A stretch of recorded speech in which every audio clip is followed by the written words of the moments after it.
Hola, hoy vamos a comenzar un nuevo estudio acerca de la autoridad en materia de religión. Vamos a dividirlo también en tres partes para que podamos asimilarlo bien y podamos tener claramente el concepto de qué es lo que creemos y por qué lo creemos y dónde está la autoridad en la base de lo que creemos. En el mundo religioso moderno existe mucha controversia en cuanto a lo que es correcto y lo que es incorrecto.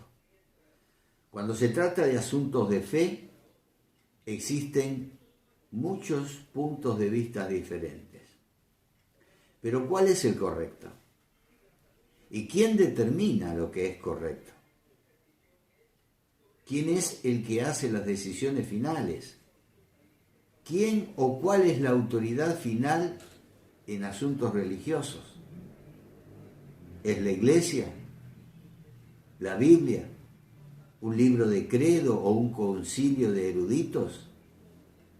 ¿A quién le daremos la autoridad en asuntos religiosos?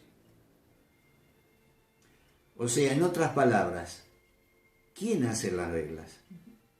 ¿Y dónde debemos buscar las respuestas?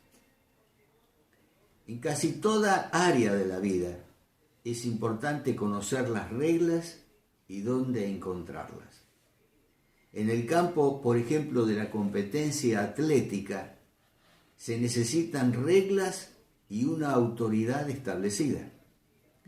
Cuando los equipos se reúnen para competir en el campo, lo hacen de acuerdo a un libro de reglas que una persona o junta autorizada ha escrito o autorizado de antemano. Sea que tenga que ver con los deportes, una organización cívica, una actividad escolar, una iglesia o una nación, el principio de tener una serie establecida de reglas o una autoridad establecida es algo ampliamente aceptado. Todos entienden que es necesario tener una autoridad reconocida o un libro de reglas establecida.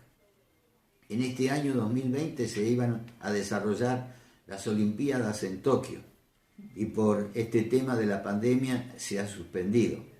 Pero es interesante tomar parte de este artículo que escribió un tal Charles Smith.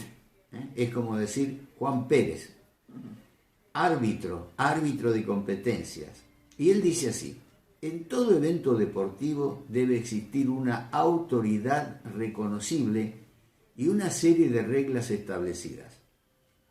No se podrían realizar los juegos si no se tuviera un libro de reglas o una junta o personas con autoridad. Por ejemplo, consideremos los Juegos Olímpicos que se realizan cada 4 años en varios lugares alrededor del mundo. Esos juegos se pueden realizar en una manera uniforme y unificada, ya que todos los países y sus participantes están de acuerdo en que es necesario tener una autoridad estándar y una serie de reglas que se deben seguir. Para los Juegos Olímpicos, esa autoridad estándar está organizada por una autoridad suprema conocida como el Comité Olímpico Internacional. El trabajo del comité es nombrar a uno de los miembros como presidente y establecer un consejo ejecutivo. El presidente y el consejo ejecutivo promulgan códigos y directrices y nombran a un director general para ayudar en la escritura e implementación de esas reglas. A través de este proceso se establece un libro de reglas. Este libro de reglas llega a ser el documento autoritativo para determinar los límites, las reglas de cada juego y la manera en la cual se procesan esos juegos. Sin una cobertura, sin una cadena de autoridad y un libro de reglas, no se podrían realizar los Juegos Olímpicos. Sin un libro de reglas existiría confusión y caos. Es necesario tener un estándar de autoridad y un libro de reglas en cada evento deportivo. Imaginémonos, este año se iba a hacer en Tokio, con un idioma que no todos conocen. Si no hay un libro de reglas que diga cómo se va a desarrollar cada competencia atlética, nadie podría ponerse de acuerdo. Ahora, enfoquémonos en algo mucho más importante que cualquier evento deportivo. Consideremos el campo de la religión y preguntémonos, ¿existe una autoridad singular en religión? ¿Existe un documento singular y autoritativo o un libro de reglas en religión?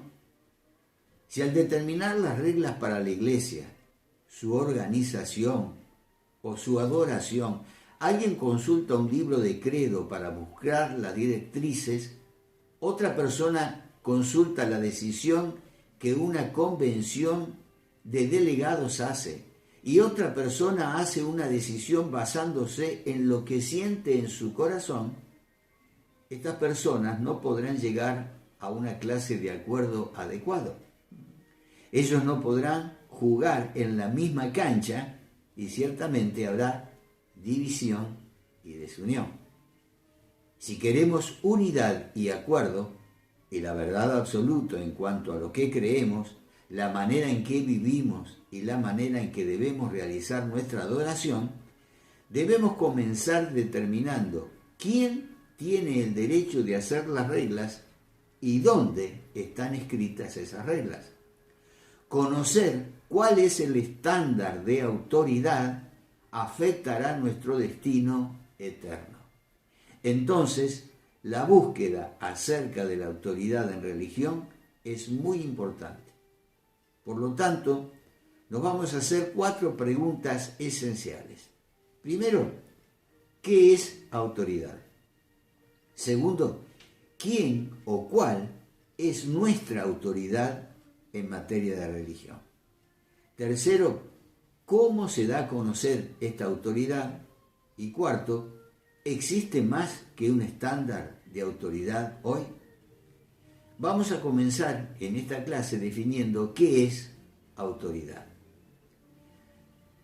En esta búsqueda vamos a preguntar ¿qué es autoridad? Y hemos usado la palabra autoridad varias veces hasta este momento, pero ¿qué significa realmente esta palabra? Según el diccionario, la palabra autoridad significa el derecho o poder de imponer obediencia, supremacía moral o legal, el derecho de mandar o hacer una decisión final. Y un buen ejemplo de esta definición lo encontramos en Mateo capítulo 8, versículo 9, donde el centurión romano, que había pedido a Jesús que sanara a su siervo, le dijo a Jesús: porque también yo soy hombre bajo autoridad y tengo bajo mis órdenes soldados. Y digo a este, ve y va, al otro, ven y viene, y a mi siervo, hace esto y lo hace. Vemos entonces que autoridad involucra el derecho de mandar y el poder de dar leyes. La raíz de la palabra autoridad es autor. Un autor es la persona que crea o da existencia a algo. Esta palabra hace referencia a la persona que es el fundador o inventor de algo. Por ende, la palabra autoridad expresa una o más de las siguientes ideas. Primero, el derecho o poder de mandar o hacer decisiones finales. Segundo, la supremacía moral o legal. Y tercero, el originador o fundador de algo. ¿Pero qué acerca de la autoridad religiosa? Y mientras continuamos con la búsqueda de la verdad en cuanto a la autoridad en materia de religión, hagamos nuestra segunda pregunta. ¿Quién o cuál es la autoridad en materia de religión? Y esto lo vamos a ver en la próxima clase, si Dios lo permite, mañana. Te animamos a que respondas las preguntas que te enviamos, que van a afirmar estos conceptos para saber cuál es la autoridad y para que vos puedas discernir dónde estás apoyada tu religión, tus creencias. Hoy hay muchas religiones, hay muchos libros que reconocen una cierta inspiración, pero hay uno solo que tiene inspiración divina y es importante que la conozcas bien. Esta es la palabra de Dios, la Biblia. En estas clases vamos a aprender sobre quién es la autoridad y por qué obedecemos a esta autoridad. Dios te bendiga y mañana continuamos con esta segunda pregunta. ¿Quién o cuál es la autoridad en materia de religión? Dios te bendiga y hasta mañana.